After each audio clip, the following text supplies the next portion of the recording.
We're going to be talking today about Nbinteract. It's a package we made to turn notebooks into interactive web pages. My name is Sam. I'm a recent grad from UC Berkeley, and I'm headed to UCSD for a PhD in a month. I'm Caleb. I'm a current senior at UC Berkeley.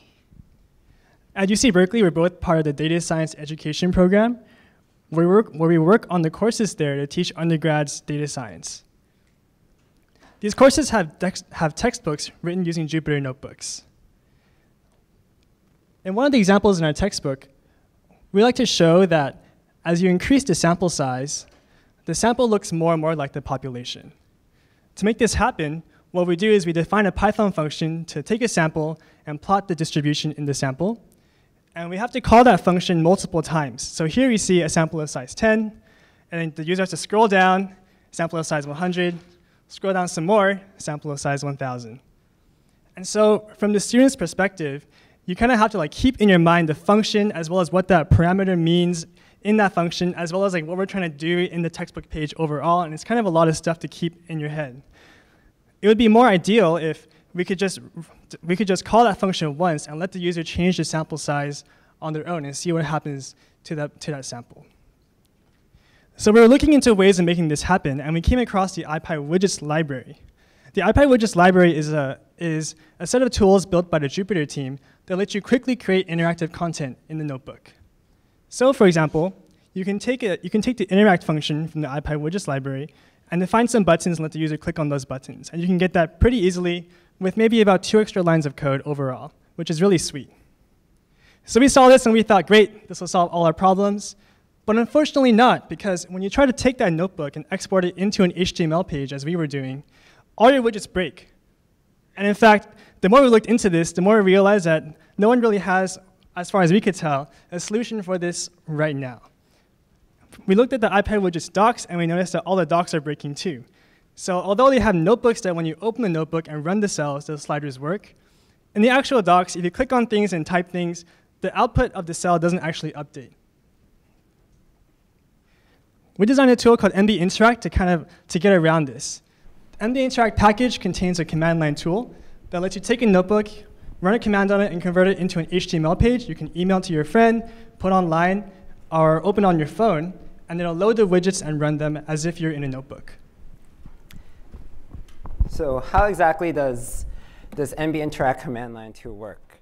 That's what we'll take a look right now. Can you hear me? Okay. So let's try doing this. Live demos, guys. So this is the docs right now. If you go to widgets, oh, sorry. That's my bad. Let's go to, well, live demo already failing. No, settings. Settings. Displays. Arrangement.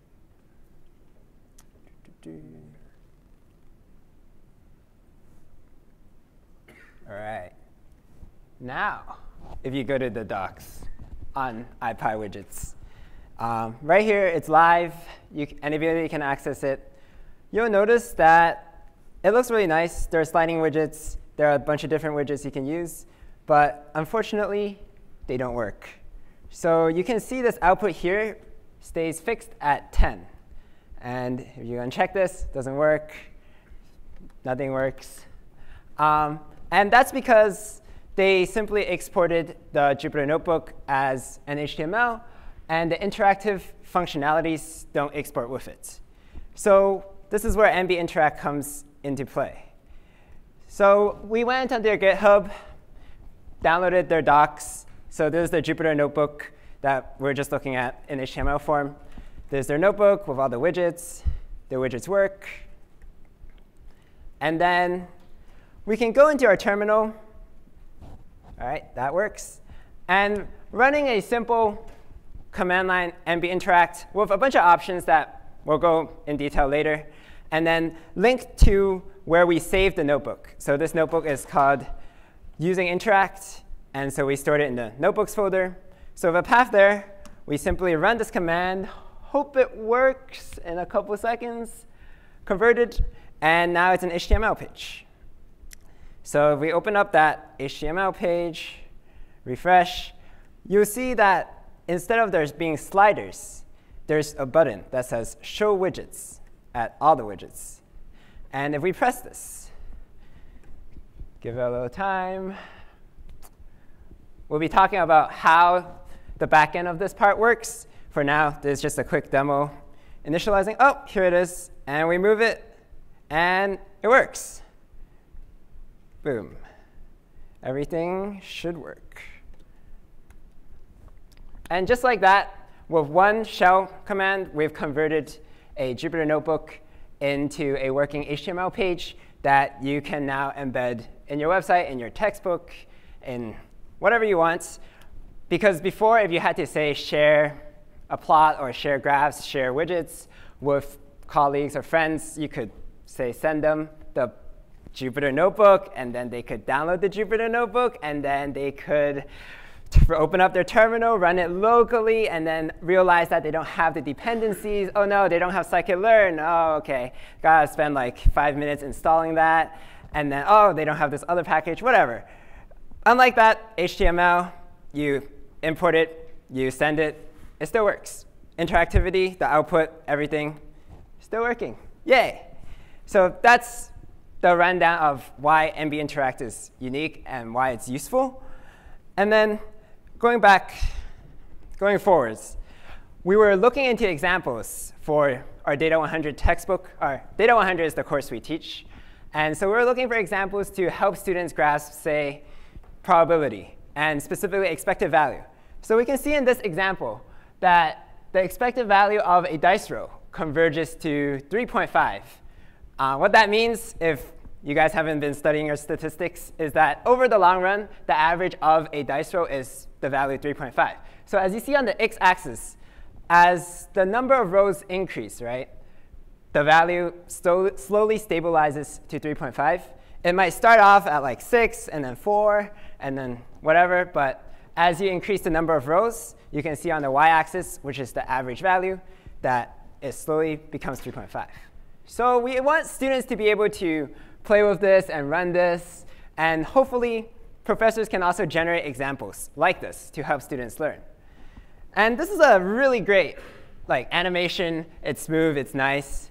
But we found that it took around 300 lines of D3 JavaScript, which is, of course, not what people really want to write to get one example across, especially professors who might not be well versed in D3.JavaScript. And then we looked into the code a little more, found that there's actually only 10 lines of logic in this, and 290 lines of callbacks and all this stuff, but actually only 10 lines of logic, right?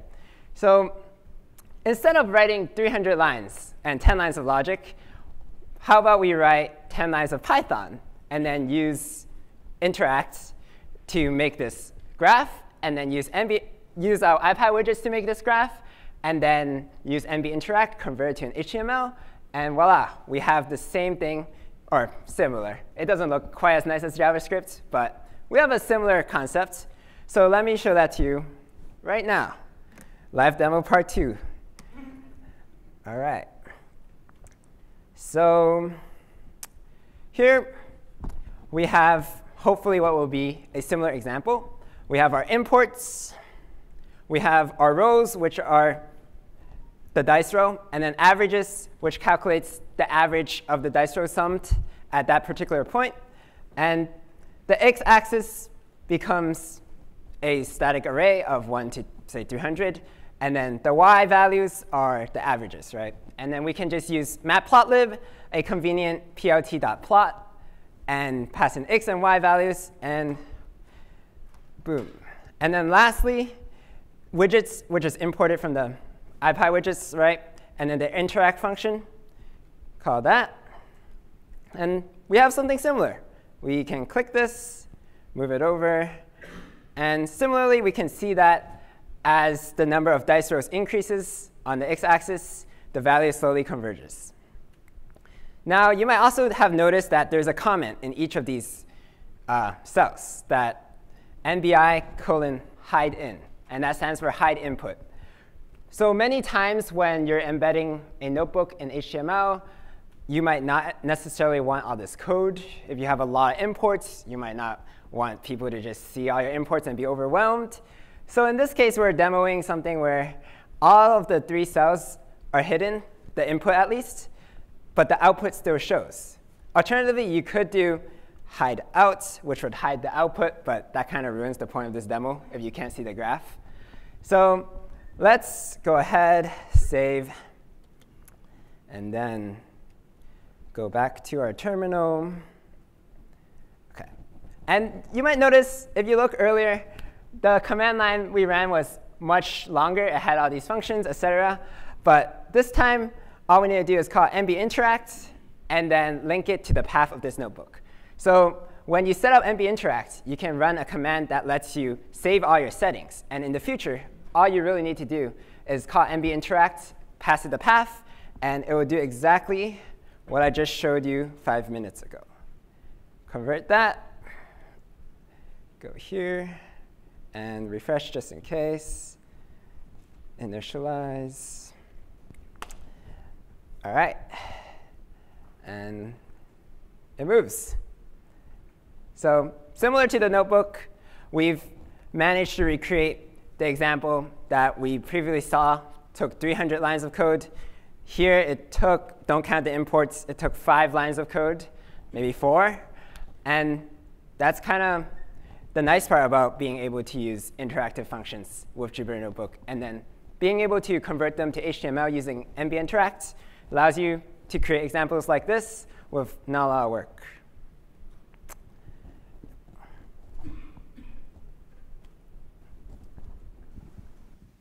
So to use the command line tool, you'll have to run pip install nbinteract, and then run nbinteract-s with your binder spec, which I'm going to explain on the next slide, and then pass in a list of notebooks you want to run. For example, if I have a notebook called hello.ipynb, and I want to use the binder spec associated with the Data 100 textbook, I can run nbinteract-s, the binder spec ds100/textbook, and then the notebook that I want to convert, hello.ipynb. As Caleb had just mentioned, if you run nbinteract init in the root of your project folder, you can skip the -s flag and just run nbinteract with notebook you want to convert. That spec flag we need because of the way ipywidgets works in conjunction with the library that we've developed. When you create an ipywidgets, what happens normally is that when you interact with that slider, it calls a Python function that you've defined or a library has defined. What happens normally is that your local notebook server will run that code and then give the output back to you, so you see that output in your notebook. To make nbinteract work publicly for static HTML pages, what we do is replace that local notebook server with a binder server instead. So when you click that slider and drag it around, it runs Python code on a binder server instead of your local notebook. The binder server then takes the output and gives it back to you, the user. And that's why you can take those HTML pages and run them either locally on your computer or host it online on GitHub pages or anywhere you like. That binder server needs configuration, just like your local computer needs some configuration. So you have to tell it which packages to install, other things you want to run. And so to do that, you have to create a binder spec.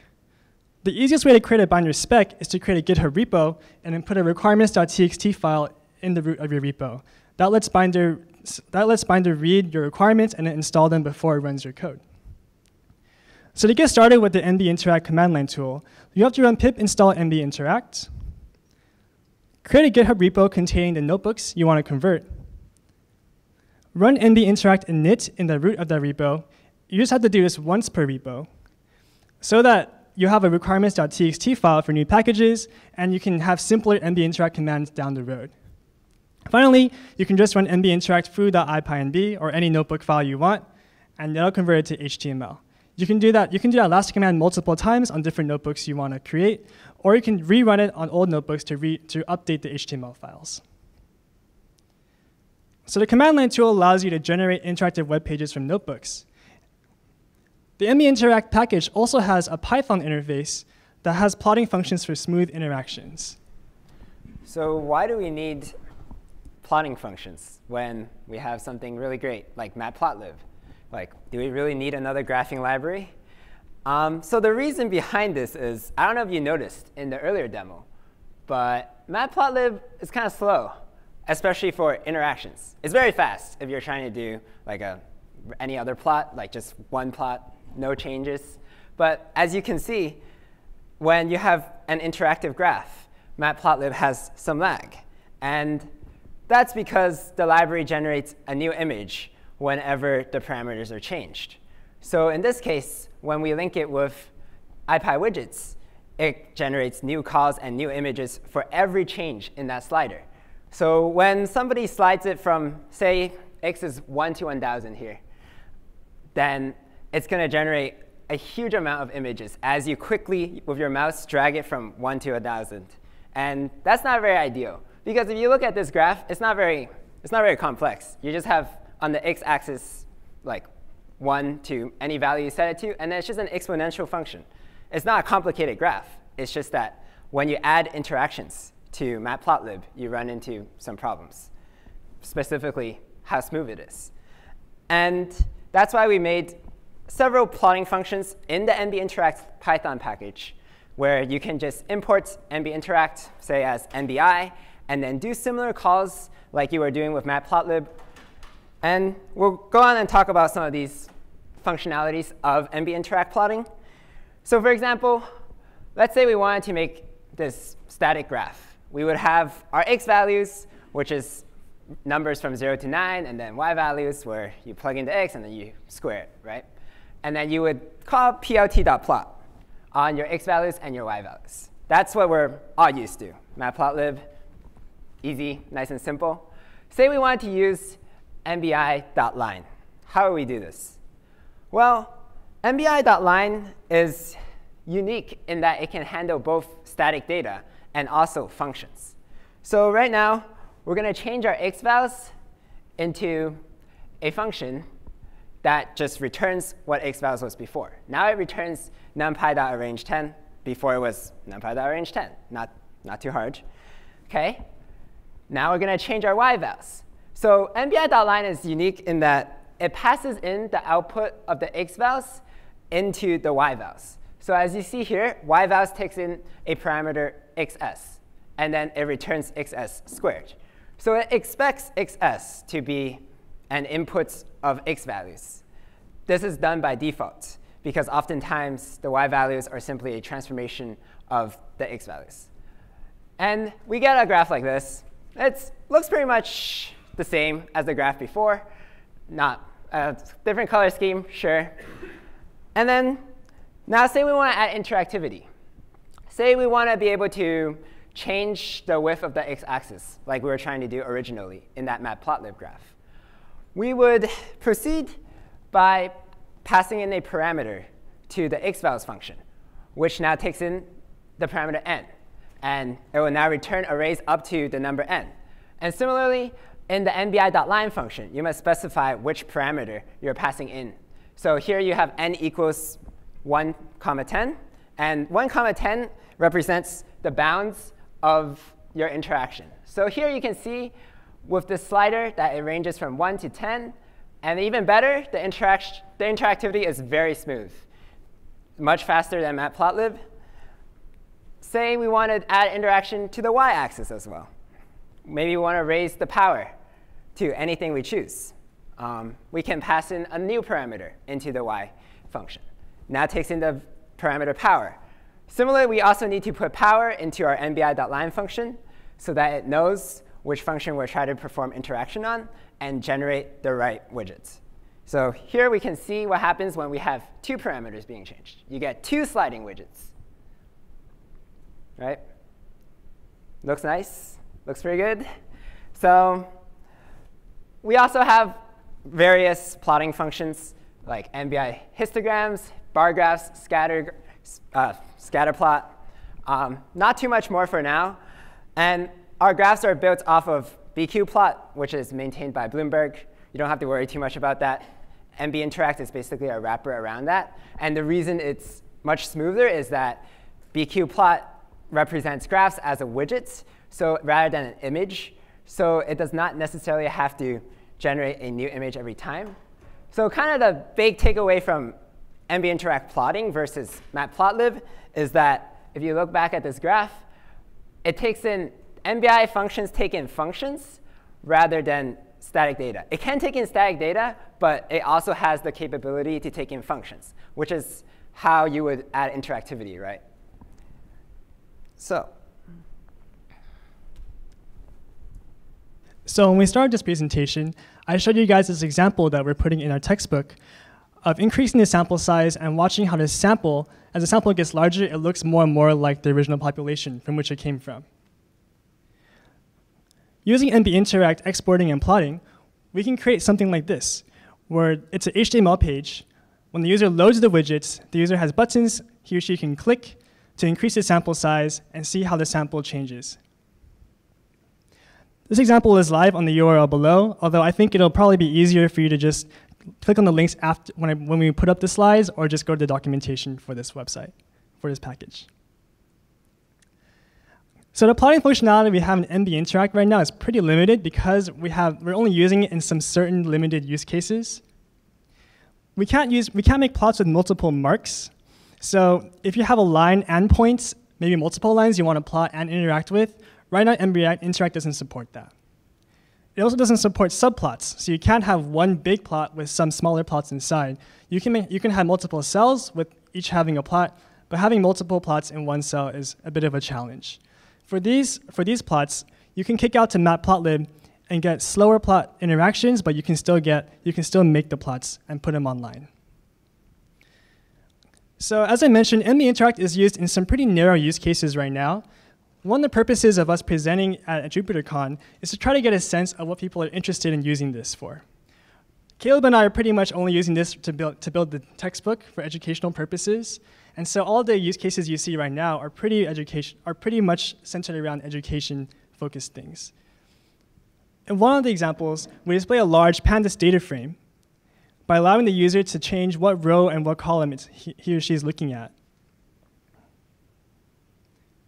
This avoids having to render tons of HTML to the user's browser in the case that we have a large data set. In another example, we call a Python function. In this case, the user can type in a name, and our predictor will try to guess what gender that name belongs to. So in this case, we type in Josephine, and watch how to predict the gender of that name changes. We can display an interactive plot. In this case, we're showing the binomial distribution and how it changes as you vary n and p, the parameters of that distribution.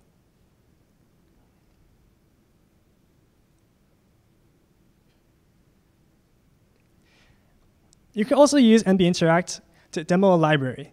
In this case, we're changing a sentence from regular English to fancy English. So instead of restaurant serving coffee with cream and bread,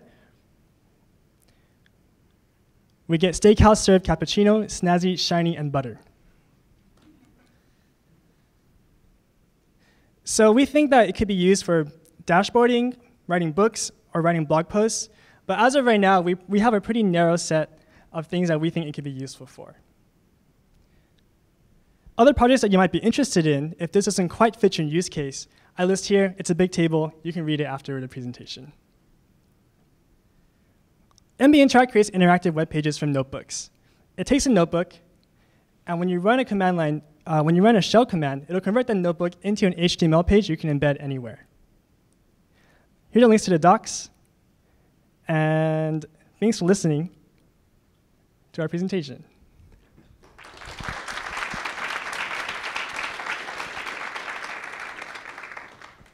Yeah.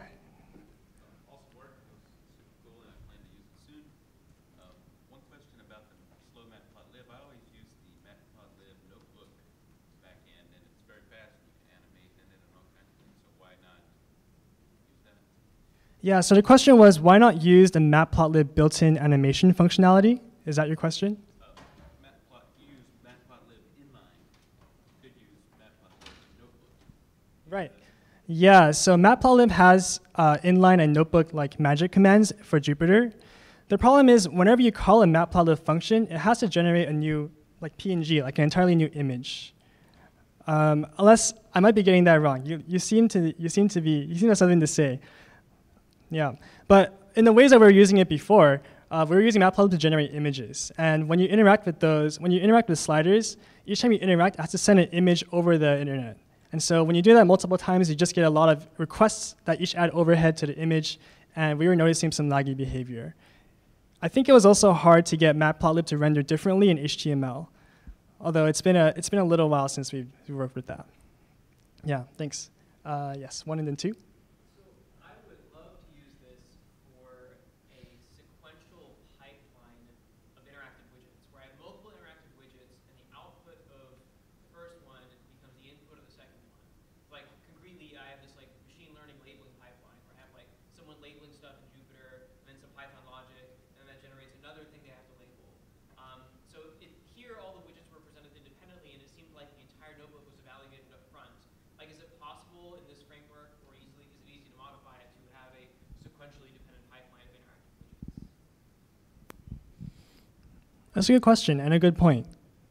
We thought about this a little bit, although it becomes quite challenging because you have to, I think we were originally looking at how to use this for, say, the demonstration of the bootstrap, where you're resampling from population. It became quite challenging because there are some widgets that affect one plot, and some widgets that affect all the plots at once. And we were thinking about how to best implement it, but we didn't get super far because we didn't have a great use case for it. Maybe we can talk afterward and see what it'd be useful to you for. My question is about using this to create a web interface for create a simple web interface for a program that's somewhat complex and uses NumPy, SciPy. Is that possible, or is that too much for this binder installation?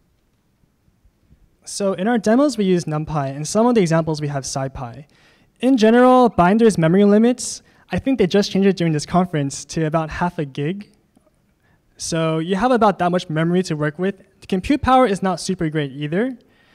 It's enough to do some small demos, but probably not enough to analyze large data sets. On the other hand, if you take my binder and deploy it to, say, an internal set of computers you have or some other nodes you rent from the cloud, you can potentially increase those limits and get some more compute. But I think the public binder server has some pretty specific limits on what you can run. Yeah, 1 and then 2. Just to follow up on this one. So what is the difference between having a local binder deployment and using Nbinteract versus just having a local Jupyter installation and sending the IPyNB? What is the benefit? Yeah, so when you send the IPyNB file, the person who runs your notebook, who wants to see those widgets work, has to have things installed. So if you have your notebook depends on scikit-learn, and you send that over to your colleague, and their colleague doesn't have scikit-learn, or perhaps the wrong version, when that person runs your notebook, there's going to be problems. So you can send a binder link to your friend, and that'll solve a lot of issues for you, specifically those dependency issues. It still requires some overhead on behalf of your reader to run shift-enter, run all cells. That reader needs some familiarity with Jupyter. And so the benefit is small but significant, especially for our use case. When we have students clicking through many pages in a textbook, we don't want the students having to open up multiple notebook tabs and run everything each time they want to see something work.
So there were two questions there. I think I only got your second one. Your second one was, is it possible to cache those pictures and make it smoother? The answer is probably. We haven't looked too much into it because it requires some tricky JavaScript to make sure you don't run into like memory overflow issues. Could you repeat your first question for us?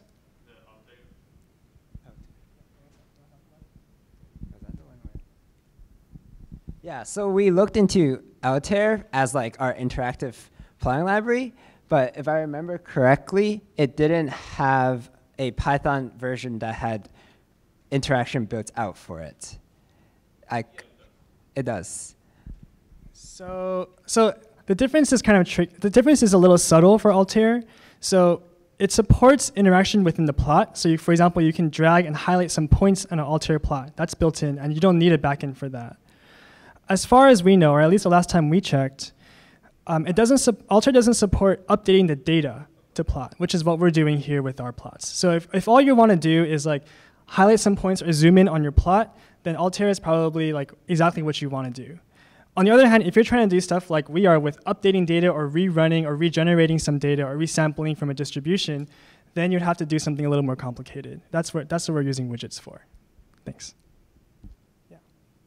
So I noted that you said that Nbinteract is an alias of nbconvert, and I also noted that you had the MBI find in and find out. So my question is, do you guys support normal templates through nbconvert, or is that why you have that extra functionality? So the question was, do we support more templates through nbconvert? So the converter for nbinteract uses nbconvert under the hood, which means that in theory, you can pass in your own nbconvert template. And that's what we're doing in our package. We have some options for templates you can select from. And we have some more options for the NBI like directives that you put in comments for each Python cell. We didn't talk about them here because they'd be long lists. So we put them in the docs, and you can take a look at our docs. Yeah. Oh, one and then two, sorry. You said you use BQPlot under the hood, right? Why did you have to put something on top of it? What drove you to do that? BQPlot was very nice, and everything updating it felt nice, and there was a lot of capabilities. But unfortunately, our use case is mainly thinking to make calls in like, say, 5 or 6 lines, and then be able to plot very easily. Unfortunately, BQPlot had many options. If you look at the plot before, when we were showing like multi lines and like many dots, we actually used hard code BQPlot, but it took around, say, like 100 lines and then a lot of logic embedded in it that was difficult for, say, most professors or instructors to call easily. So all the NBI commands are generally like 1 or 2 lines long, and that kind of reduces the complexity behind the situation.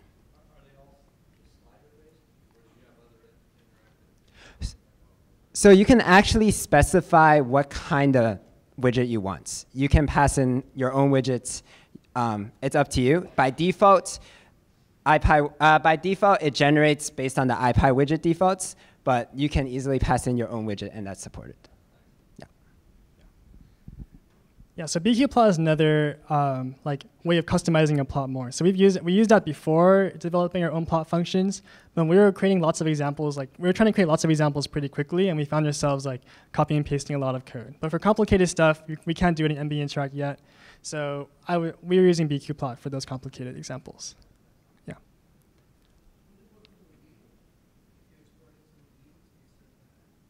Sorry, I couldn't hear you. Could you repeat that question? Reveal.js? Oh, like would it work in a reveal.js slide deck? We haven't tried it, although my hunch is that it will work with bugs. Arguably, you could say the same about most software. But it will work. So Nbinteract works on static HTML pages. And if reveal.js doesn't do like a whole lot of fancy stuff with the layout of that page, then the widget should show up when you pan to the next slide in reveal.js. But I'm not too familiar with the layout, like how reveal.js works with the layout.